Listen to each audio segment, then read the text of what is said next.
Ejike and the Village Princess, a love story. The sun was just beginning to rise, casting a golden glow over the lush fields and dense forests surrounding Umuoka, a picturesque village nestled in the heart of southeastern Nigeria.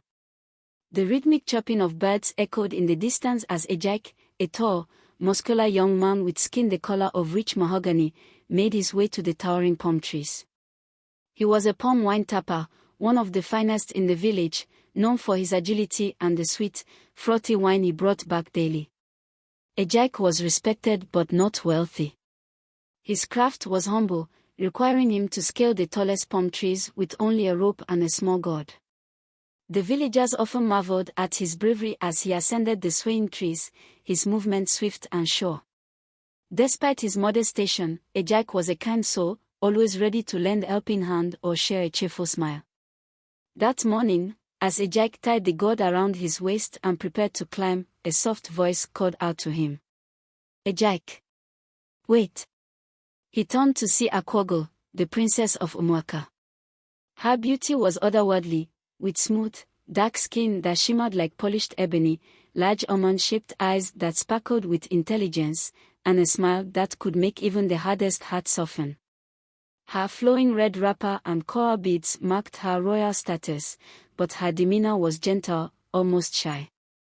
"Good morning, princess," Ejike greeted, bowing slightly. "I've been watching you," Akwogo began, her voice trembling slightly. "You're fearless, scaling those trees like the spirits themselves guide you. I admire your courage."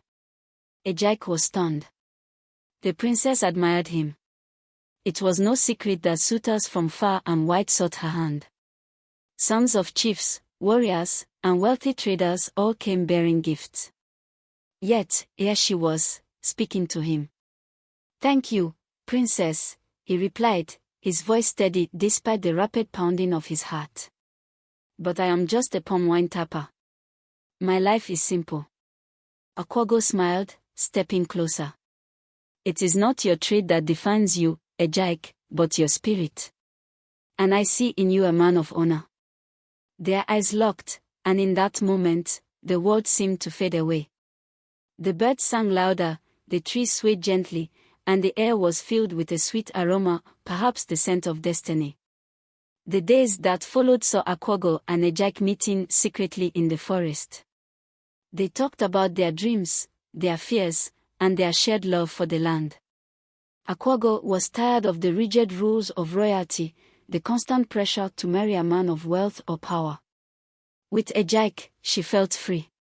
But their budding romance was not without challenges. Word soon spread that the princess had been seen with a mere tapper, and the elders were not pleased. Chief Okonkwo, Akwogo's father, was particularly furious. "Akwogo, have you no shame?" he bellowed during a meeting in the royal hut. "You are a princess. Your union must strengthen this kingdom, not disgrace it." "But father," Akwogo protested, her voice firm, "Ejike is a good man. He is honest, hardworking, and kind. What more could a woman ask for?" The chief's face darkened. "A man with wealth and influence. I forbid you from seeing him again." Akwogo's heart ached, but she was determined. She knew she couldn't live a life dictated by tradition and expectation. That night, she snuck out of the palace and ran to the forest, where Ejike was waiting. "We cannot keep meeting like this," Ejike said, his voice heavy with sorrow. "I am just a Palmwine tapper. What can I offer you?" "You offer me your heart, and that is enough," Akwogo replied, her eyes glistening with tears. "But we must prove our love to my father." The next morning, Ejike approached the chief's palace, carrying 2 large gourds of his finest palmwine.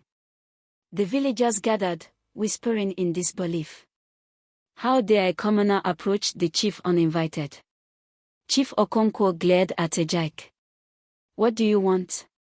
"I wish to ask for Akwogo's hand in marriage," Ejike said, his voice steady. "But I know I must earn your blessing."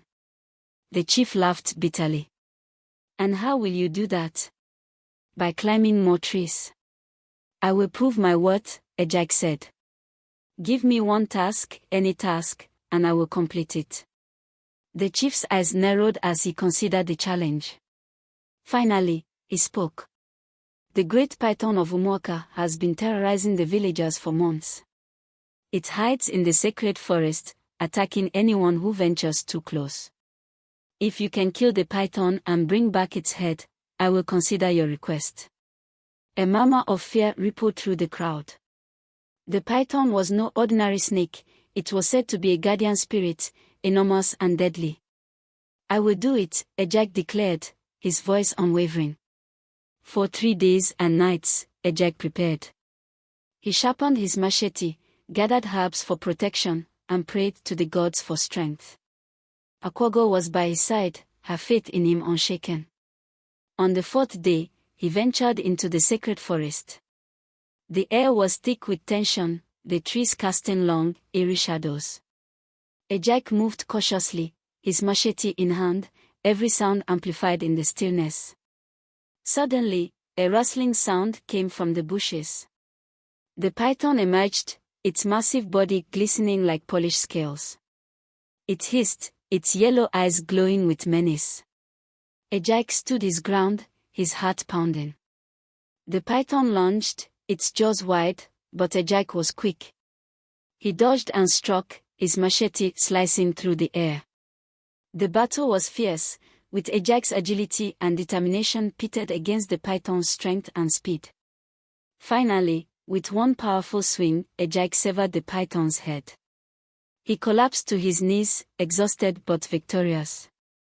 When Ejike returned to the village, carrying the python's head, the villagers erupted in cheers. Even Chief Okonkwo was impressed. "You have shown great courage and strength," the chief admitted. "I see now that you are worthy of my daughter." Akwago ran to Ejike, embracing him as tears of joy streamed down her face. The villagers celebrated their union with feasting and dancing, and Ejike became a hero, not just for his bravery but for proving that love, courage, and determination could overcome even the greatest obstacles. And so, Ejike and Akwago were married under the starry sky, their love a beacon of hope and inspiration for all of Umuoka. They lived a simple but happy life, proving that true wealth lies in the bonds of the heart.